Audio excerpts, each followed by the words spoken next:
Hi everyone, welcome to the Mediator. Thank you so much for joining us yet again for another session. I am your host, Excel Mbaacha. Thank you for sharing, for liking, for commenting. Don't forget, if you have your own scenario you would like for us to talk about on the show, use the link in the description below and submit your situation or whatever your question is that you would like for us to talk about. Today we do have more like, I don't think it's a question, but it's a scenario that, I would love to talk about. So sit back and join me. Let's get into it. So this is from a person, I cannot tell if it's a woman or a man, but either way I would respond to their question. I hate the feeling of being alone. Sometimes I just feel so alone and hated. The feeling is so strong that it makes me cry. Why? What is wrong with me? Why am I so unlovable? Is it me? How do I do better? Why does nobody ever have the answer? Now, do I have the answer? Am I able to pinpoint to you what the problem is? I hope that I can. But let's unpack what's going on here. You are feeling unloved. Now, the feeling, is it based off what someone has said to you, or how a person has acted towards you, or what a person has done to you, right?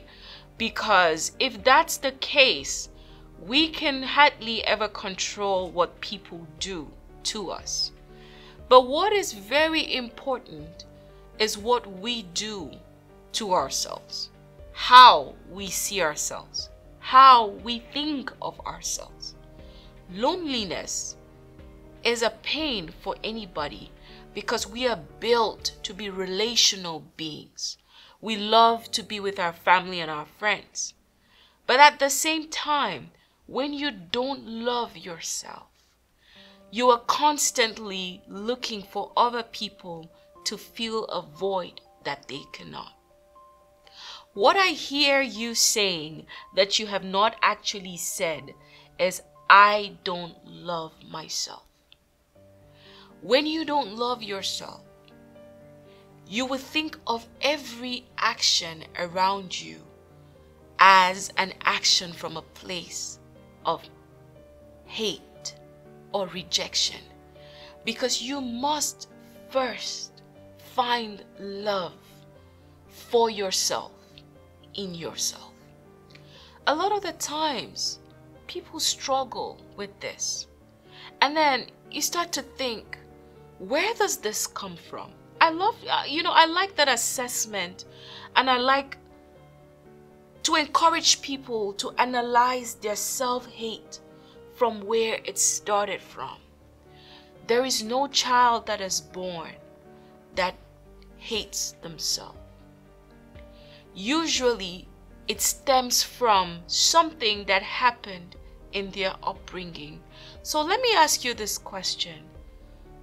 Let's go down memory lane to revisit what happened in your childhood. What happened even as you were growing up? Were you bullied? Were you constantly told that you were amount to nothing, and that you were not good looking, and that you were ugly? Were you neglected? Were you rejected? Because those things will sow a seed that will eventually grow into a huge tree of self-hate. And where there is self-hate, no amount, listen to me and listen to me really good, no amount of external love will ever be sufficient. It is not possible that everybody hates you to the point where you notice it.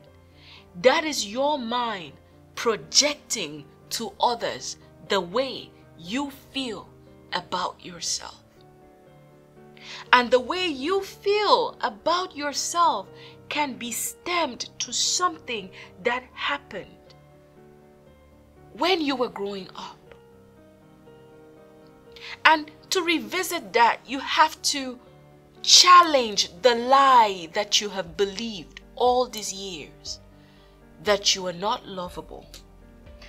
The lie you have believed all these years, where you feel like everybody hates you and you feel this feeling so strong, where you feel like nobody wants to be with you.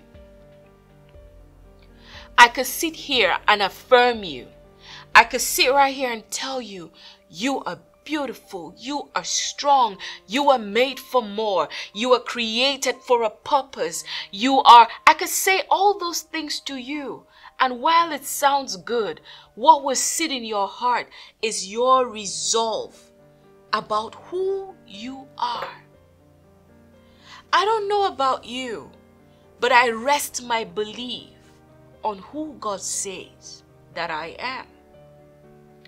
I rest my belief on what is unchangeable, and that is God's spoken word for me. Not on my title, not on my looks, because those things can change. Do you know what God has said about you? God says that you are fearfully and you are wonderfully made. It reminds me of a scenario of something that I went through, and I have shared it through video. When I traveled to South Korea, this young 20-year-old African girl living in South Korea, for whatever reason, I started to feel very ugly.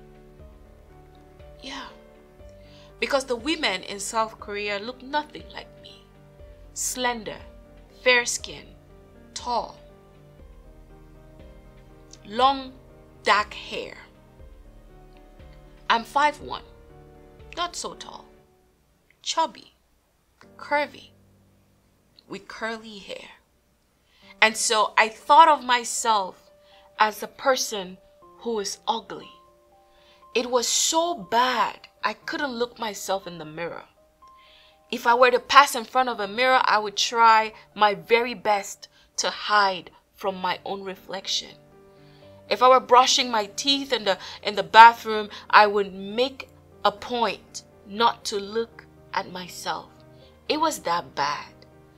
And one day, I just cried out to God and I said, I can't live like this. I can't live like this. I can't run away from me, because everywhere I go, I have me. I cannot. Help me. Help me. It was a desperate cry.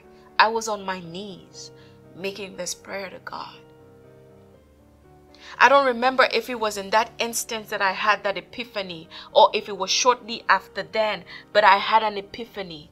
And it felt to me like God was telling me that if He made the stars, and He made the sky, and He made the water, and He made the seas, and He made the mountains with so much precision, why will I think that with me He will flop?